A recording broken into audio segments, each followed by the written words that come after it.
Que la gracia y la paz de nuestro Señor Jesucristo esté con todos ustedes, hermanos y amigos de Proyecto Católico.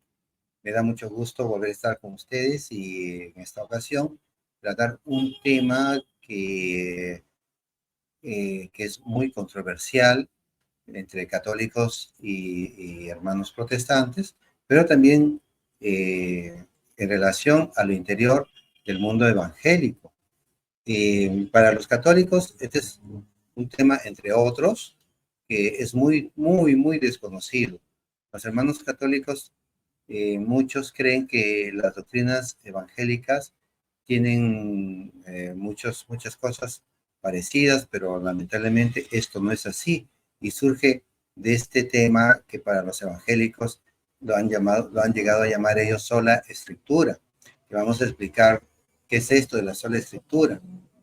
Y también vamos a ver a través de tres etapas de los primeros siglos del cristianismo hasta la definición del canon bíblico, de la lista de los libros que integrarían la Biblia cristiana. No estamos hablando de la Biblia judía, sino de la Biblia cristiana, y que pues va a resultar que para el mismo mundo evangélico, eh, un, un motivo de gran conflicto para definir sus doctrinas. Bien, empecemos. La primera parte, la definición de la sola escritura, y luego veremos estas tres etapas del progreso de la predicación, de la difusión del cristianismo, y pues en base a esto de la escritura, de la revelación divina.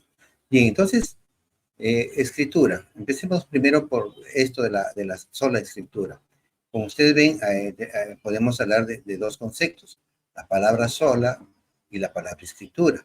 Empecemos por la que más conocemos, que es la escritura. Bueno, por escritura sí, vamos a decir que es revelación de Dios, revelación escrita. El hermano evangélico va a considerar que solo lo escrito es válido. Ahora, la escritura es revelación, sí, pero también encontramos que Dios ha dispensado otras formas de revelación.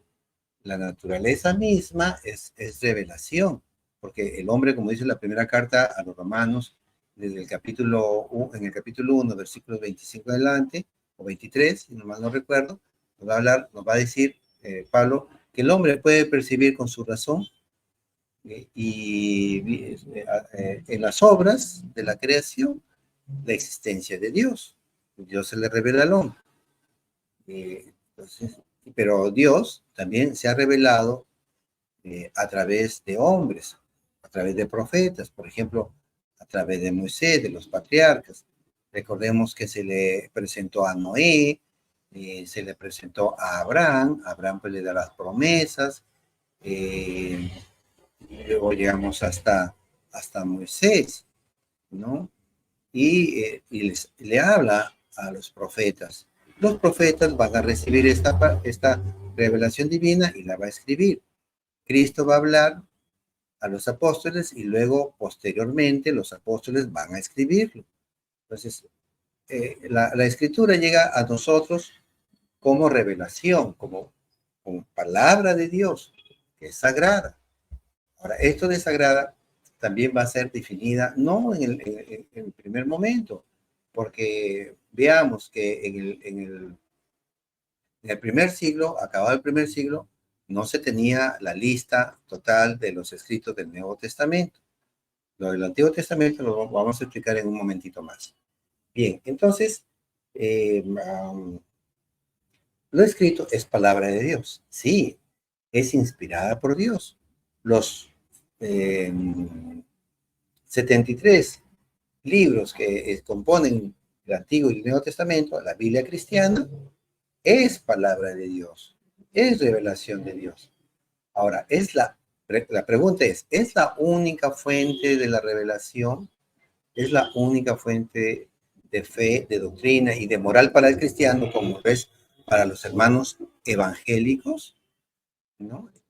Esa es la pregunta. Entonces, ahora, cuando nosotros vemos la segunda parte de este concepto, sola escritura, llegamos al momento de decir, ¿qué es esto de la sola escritura? Es un término, pues, latino, ¿no? Es el latín, que quiere decir, pues, que solo la Biblia, solo la escritura es la única fuente de la verdad para el cristiano. ¿Es eso cierto?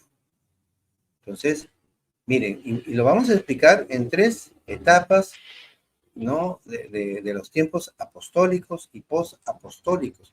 Incluso nos vamos a retroceder un poquito en la historia del pueblo judío para ver si solamente era escritura y nada más que escritura, si solamente se regían a la escritura.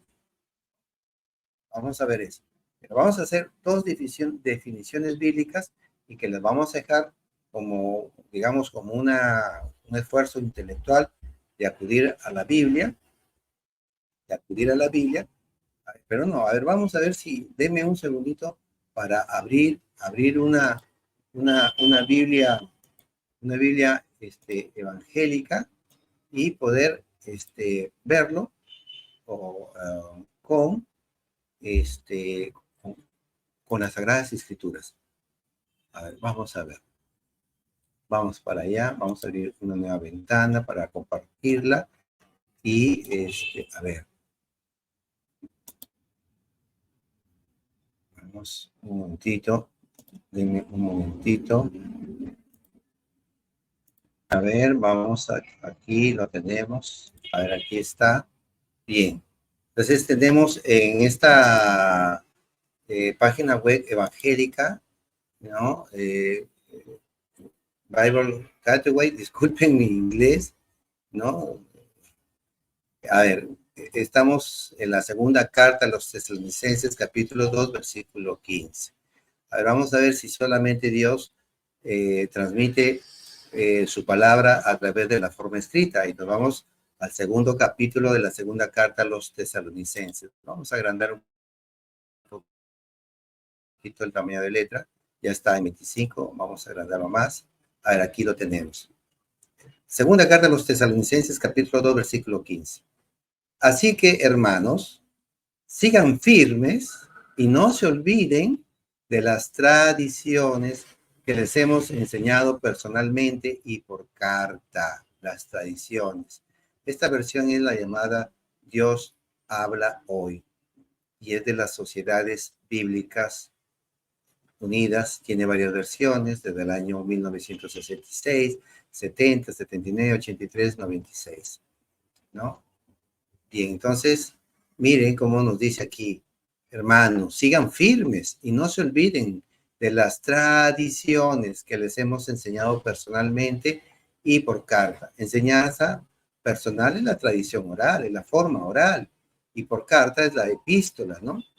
Y entonces, y así encontramos diferentes, a ver, veamos otra traducción, otra Biblia, otro texto. La Biblia a ver, vamos a la Reina Valera. La Reina Valera, la más conocida, la 1960. A ver, vamos a ver cómo lo traduce. Ya no lo traduce como tradiciones, sino hace una adulteración aquí. Así que, hermanos, estad firmes y retened la doctrina, ya no pone tradiciones, que habéis aprendido, sea por palabra oral, no es palabra escrita, es por palabra oral o por carta nuestra. Miren, aquí hay una diferencia, porque dice palabra, es la palabra oral, porque la forma escrita sigue a continuación. Dice, o por carta. Bien, entonces, hermanos, no es solamente la forma escrita, hay 2 formas, como Dios nos ha transmitido, la forma oral y la forma escrita. Pero vamos a explicarlo luego un poquito más. Aquí estamos en los conceptos. Vamos a otro concepto bíblico que me interesa mucho poder que lo veamos. A ver, un momentito para compartir la pantalla con otro texto bíblico. Aquí está. El anterior fue de la segunda carta a los tesalonicenses, pero ahorita quiero que veamos la primera carta a los tesalonicenses, pero en el capítulo 2, versículo 13. Y miren lo que nos dice San Pablo en este texto. Por esto, de nuestra parte, damos siempre gracias a Dios, pues cuando ustedes escucharon el mensaje de Dios que nosotros les predicamos, miren, la prédica que es oral, se escucha esta prédica oral, lo recibieron como mensaje de Dios y no como mensaje de hombres. Y en verdad es el mensaje de Dios el cual produce sus resultados en ustedes los que creen. Este también es de la traducción Dios habla hoy. Y miren cómo lo traduce también, vamos a la Reina Valera, versión 1960. Aquí está. Dice lo siguiente. Primera de Tesalonicenses, capítulo 2, versículo 13. Por lo cual, también nosotros, sin cesar, damos gracias a Dios de que cuando recibisteis la palabra de Dios que oísteis de nosotros, miren, la palabra de Dios que se oyó, no que se leyó, la palabra de Dios que oísteis de nosotros, la recibisteis no como palabra de hombres, sino según es en verdad la palabra de Dios, la cual actúa en vosotros los creyentes. Palabra de Dios, te alabamos, Señor. Tremendo, tremendo esto, tremendo. De verdad que es tremendo, ¿no? Es palabra de Dios. La palabra en forma oral es palabra de Dios. Es palabra de Dios. Entonces, hemos definido que no solo lo escrito es palabra de Dios, también la forma oral también es palabra de Dios. Bien, ahora vayamos a estos tres momentos en la historia de la predicación desde los tiempos apostólicos y tiempos posapostólicos hasta el cuarto siglo. Y vamos a ver por qué hasta el cuarto siglo. Primera etapa de la predicación. Nace la iglesia, pero no nace el Nuevo Testamento. Solo tenemos las escrituras del Antiguo Testamento. Pero el mismo Jesucristo nos va a enseñar que el Antiguo Testamento, la ley y los profetas, va a llegar hasta San Juan el Bautista, como lo va a decir Lucas capítulo 16, versículo 16. A partir de ahí se empieza a predicar el Evangelio, el reino de los cielos. Nuestro Señor Jesucristo lo empieza a predicar. Ya, entonces Cristo resucita y asciende al cielo y no va a dejar ningún escrito, no va a dejar ninguna autobiografía. Nadie escribió nada de lo que Cristo fue predicando, nadie lo escribió en el instante, no quedó nada escrito. Entonces, desde el año 30 hasta el año 51, en que nace el primer documento neotestamentario, la prédica durante 20 años solamente fue oral, oral. No hay Nuevo Testamento, pero tampoco se va a enseñar el Antiguo Testamento ya como la palabra definitiva, porque como hemos dicho, llegó hasta San Juan el Bautista, hasta ahí acabó. En la misma carta a los Gálatas, capítulo 3, versículos 23 al 26, nos va a decir que el Antiguo Testamento, ¿no? La ley y todo, llega hasta Cristo, ¿no? Era un pedagogo hasta la venida de Cristo. Y a partir de Cristo caminamos en la fe en Cristo, en la fe en lo que Él también enseñó, no solo creer a Cristo, en Cristo, sino creerle a Cristo. Eso es todo el conjunto de la fe.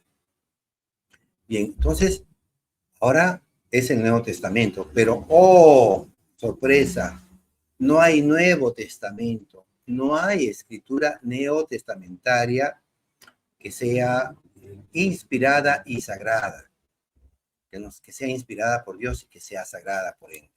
No hay. ¿Y qué sucede entonces? ¿Cómo es que se transmite la fe?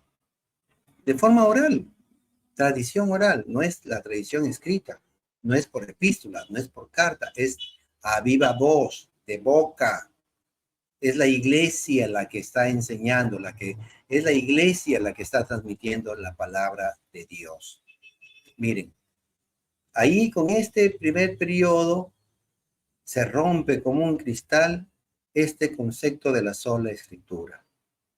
Eso mismo pasó también en el Antiguo Testamento, ojo, desde Adán hasta que, pasando por Noé, pasando por Abraham, Isaac, Jacob, los 420 años en el periodo de Egipto como esclavos, todo era transmisión oral hasta que llega Moisés.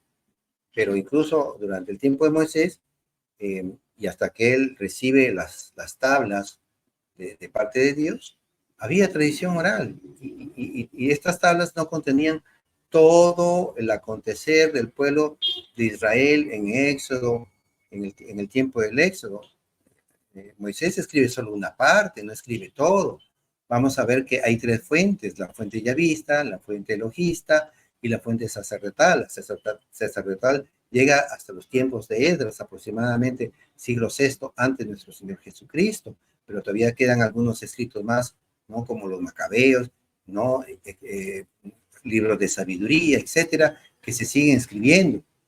Claro, los evangélicos no aceptan estos escritos. Vamos a explicarlo, el por qué, si nos lo permite el tiempo. Bien, entonces, hay tradición oral antes, durante, en los tiempos de los judíos, porque a medida que Dios iba revelando su palabra a través de los profetas, estos no es que la escriben de inmediato y traen un papel escrito por Dios, o que ellos ya traen escrito, no, vienen de forma oral y la transmiten. Después ellos, o también sus discípulos de los profetas, empiezan a escribirlos. Pero como hemos dicho, por ejemplo, la Torá, los 5 libros del Génesis, Éxodo, Levítico, Números, Deuteronomio, se van a completar con la fuente sacerdotal ya en los tiempos de Esdras, que ellos van a introducir, digamos, algunas normas de vida ahí en estos primeros 5 libros del Antiguo Testamento. Bien, entonces, tradición oral y tradición escrita en los tiempos judíos. E igual lo vamos a ver para los tiempos del cristianismo. Hemos dicho, el primer periodo no hay escritura, solo tradición oral, no hay tradición escrita. Vayamos al segundo periodo. Año 51. Se escribe el primer escrito, que es la primera carta a los tesalonicenses. La misma que nos dice que la palabra que se ha transmitido oralmente, que los pueblos de Tesalónica ha recibido, que ha oído de los apóstoles, es palabra de Dios. Lo oral es palabra de Dios. Y entonces, segundo momento, se empiezan a escribir. Pero una carta no hace el Nuevo Testamento. Luego se empiezan a escribir las cartas a los Corintios, ¿no? Y otras cartas más que de San Pablo, toda esa década y también casi la mitad del año 60, el primer siglo. Pablo en vida todavía sigue escribiendo y le escribe a personas y a comunidades, a personas como Tito y Timoteo. Son personas individuales, es para ellos nada más. Y las cartas que dirige a ciertas comunidades es exclusiva para esas regiones. Ahora, Pablo también dice, escríbanle copias, redacten copias para los de Listra, no recuerdo la otra, una carta que se ha perdido. Bien, entonces dejemos eso de lado un momentito. Luego, así como se han escrito estas cartas, todo el mundo cristiano no tenía esas cartas, no las conocían. Los apóstoles salen a predicar y se van sin ninguna carta bajo el brazo. No llevan ningún documento, no llevan el Nuevo Testamento.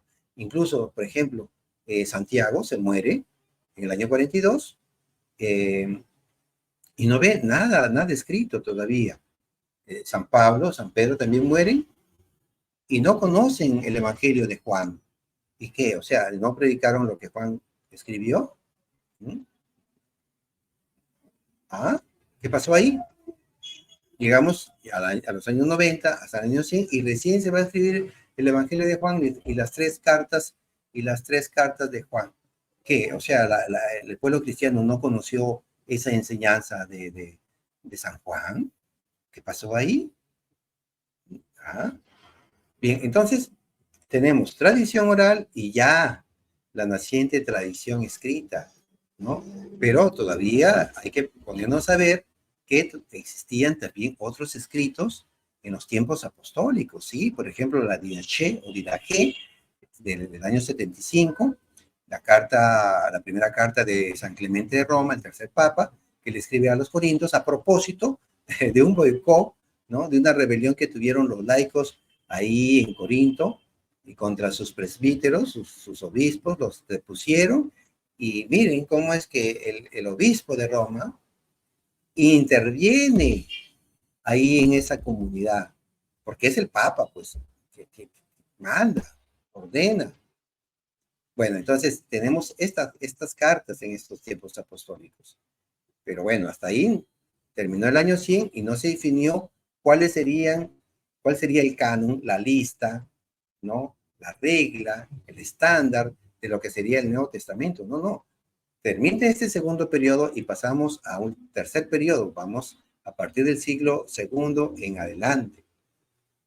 Bien, entonces sigue ya los tiempos posapostólicos, pero estos no recibieron en herencia el Nuevo Testamento ya canonizado, no. Todavía la iglesia primitiva no conocía el Nuevo Testamento compilado, no lo conocía, no lo tenía. Vamos a ver que la escritura neotestamentaria en su totalidad no fue conocida pues por toda la iglesia apostólica, ¿no? Ni tampoco la Biblia en ese momento nos llega a dar el listado o el canon del número total de sus libros, no, para nada. O sea, la iglesia no conoce el listado definitivo de cuál sería la Biblia para el cristianismo, el Antiguo Testamento y el Nuevo Testamento, no lo conoce. La iglesia apostólica no llega a conocerlo, están dispersas, ¿no? Ahora, a partir de este tercer momento, de esta tercera etapa, efectivamente empiezan ya a surgir algunos cánones, como el canon Muratori, que da varios libros como sagrados. Ya la iglesia empieza a consensuar algunos libros del Nuevo Testamento como sagrados, pero a partir también del siglo segundo empiezan a surgir, a introducirse escritos apócrifos provenientes del agnosticismo. Los agnósticos empiezan a crear, por ejemplo, esto del Evangelio de Pedro, el Evangelio de Tomás, el Evangelio de la infancia de Jesús, y pues algunas iglesias las empiezan a recoger. Entonces, llegamos al siglo cuarto y hay que definir entre tantos escritos que aparecieron también de la iglesia, porque la iglesia empezó a escribir, se empiezan también a escribir las actas de los mártires, los presbíteros y obispos empiezan a escribir. Por ejemplo, San Ireneo de León escribe este documento llamado Contra los herejes, en los que nos da cuenta de la tradición apostólica, muy diferente de la tradición de los agnósticos, y que esta tradición nos empieza a hablar de los escritos, de los cuales son los evangelios, la sucesión de los papas, de San Pedro hasta el año más o menos 198, ¿no? Segundo siglo, y ahí tenemos tradición oral y tradición escrita. Llegamos al siglo IV. En el siglo IV tenemos un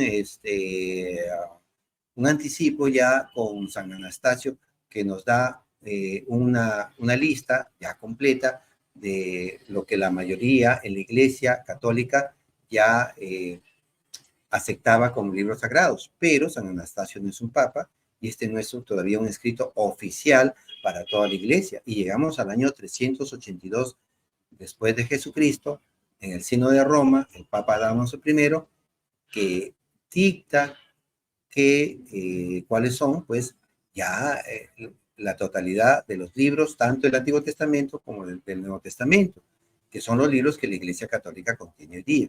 ¿Por qué los evangélicos, por ejemplo, no aceptan los 7 libros como Sabiduría, Baruch, ¿no? Los 2 libros de los Macabeos, etcétera, como sagrados? Porque en el año, aproximadamente años 90, se dice de un concilio judío fariseo de Yania, que eliminó pues estos 7 libros y se quedaron con 39 libros del Antiguo Testamento. Los judíos, ellos tienen una división especial de sus libros. Para ellos los agrupan en 22 o en 24 según sus traducciones. Pero ese concilio judío ya no es vinculante para los cristianos, porque ya la iglesia había nacido en el año 30. Entonces ahora solamente nos debemos a lo que manda la iglesia. Entonces, en el año 392, el Papa Damaso I da esta lista. En el año 393, en Hipona, en el 397 en Cartago, en estos concilios regionales, reafirman lo que el Papa había dicho. Luego, para el año 1441, ya me estoy pasando muchos siglos después, Florencia, si mal no recuerdo ese concilio, nuevamente recoge la lista de 73 libros. Lo mismo hace el Concilio de Trento en 1545. Entonces, vuelve a reafirmar 73 libros. Es recién a partir de este tercer momento, fines del siglo IV, en que se define el canon de la Biblia. Pero miren, durante 4 siglos todavía no se había definido la Biblia. La iglesia seguía viviendo con los escritos de los apóstoles y de sus discípulos y con la tradición apostólica. Nunca desapareció la tradición apostólica, jamás, jamás. Está viva. Entonces, es penoso, por eso es que los hermanos evangélicos tienen tantas doctrinas contradictorias, tanto se han dividido, pese a que la Biblia es una sola y tienen tantas contradicciones. Unos creen, por ejemplo, que sí se debe bautizar a los niños y otros dicen que no se debe bautizar a los niños. Unos evangélicos enseñan que sí el divorcio y otros que no el divorcio. Otras cosas más graves, ¿no? Sobre el tema de la salvación, que unos que sí se pierde la salvación y otros que no se pierde la salvación, etcétera, etcétera. Entonces, miren, a eso los ha llevado este principio de la sola escritura, que la Biblia es la única fuente de verdad para el cristiano. Es lamentable, es triste. La historia de la iglesia, la historia de la Biblia, nos demuestra que no existe esto de sola escritura. Ha sido pues un invento de Martín Lutero. Hermanos evangélicos, con mucho cariño, ¿no? Les estamos mostrando con las mismas páginas de la Biblia. Ahí en la Biblia ustedes no van a encontrar sino que ha habido tradición oral y ha habido tradición escrita, ¿no? Igual, hermanos católicos, prepárense también para dar razones de nuestra fe y ayudar a nuestros hermanos evangélicos para que también analicen y lo hagan con amor y lo reciban también con amor a la verdad. Hermanos queridos, rezamos por ustedes, no dejen de rezar por nosotros. Compartan también estos videos de catequesis, de evangelización, en este caso de apologética. Que el Señor, pues, los bendiga copiosamente.